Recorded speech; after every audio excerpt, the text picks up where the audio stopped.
Chapter 6 Episode 10. April showers bring May flowers. The next morning, I awoke to the sensation of the crisp morning air. "Good morning," I called as I walked up to the sink. "Good morning, Ryoma. You're up, I see. That was quite a fiasco yesterday." Kai and Kay were there to greet me, also getting ready. Naturally, we were still talking about what happened last night.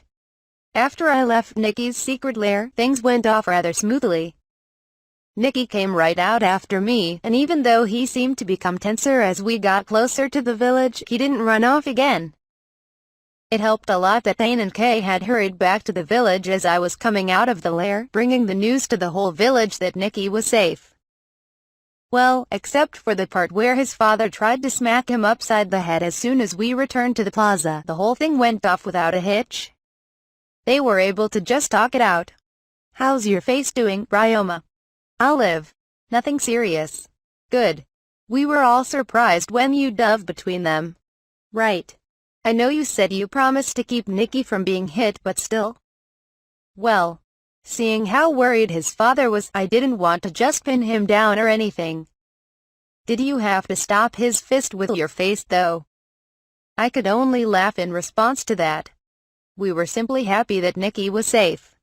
We finished getting ready and had breakfast before heading out into the streets in the pre-dawn dark once more. On our way to the shore, I spotted a face I had become familiar with. "Wait, isn't that Nikki and his parents over there?" I asked. "That's them. What are they doing out here?"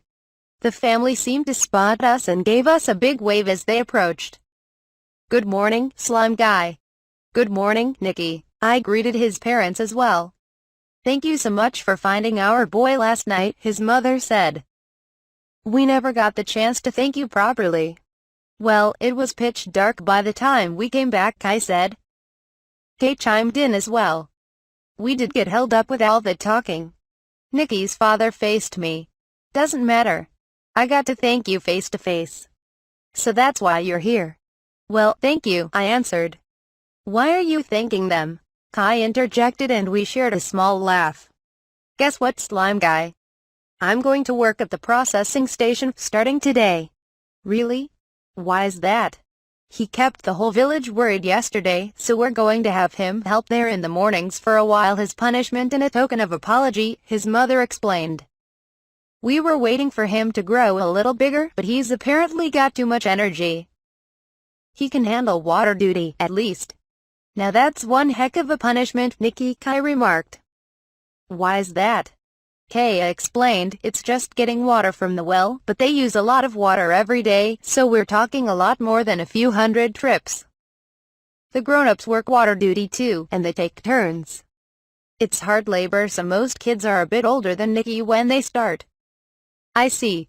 You got this, Nikki." "You too, Slime Guy." We smiled at each other, and the group turned to the shore. Nikki held his parents' hands along the way, excited for the morning ahead. Maybe they had more to talk about last night after we parted at the plaza. "See you later, Slime Guy. Won't you teach me about slimes after work?" "You got it. See you later." Once we reached the shore, the team and I waved Nikki off and went to prepare for the hunt. Of course, all there was to prepare was to summon the slimes and station them. That's why I wanted to be very thorough with it. First wave, the leader called, and the crowd on the shore erupted into action as I was double-checking the slimes' conditions around the processing station. Wave, of course, meant a horde of mad salamanders. "Ready, Ryoma," Thane shouted above the crowd. "We're all set. Let's do this." He took his position, and I hurried to mine. With the processing station behind me, I looked over the slimes sprawled over the beach. They were quiet on the surface, but I could sense their excitement as they braced for battle. I began to hear the fisherman's call that informed me they had begun fighting the salamanders as they pulled in the seine. I waited several minutes trying to steady my heartbeat. Just as the first batch of fish was carried into the processing station, the first salamander came ashore. "Here it comes," Kay warned from his position at the edge of our team's perimeter. "I see it. If it breaks through, it's all yours."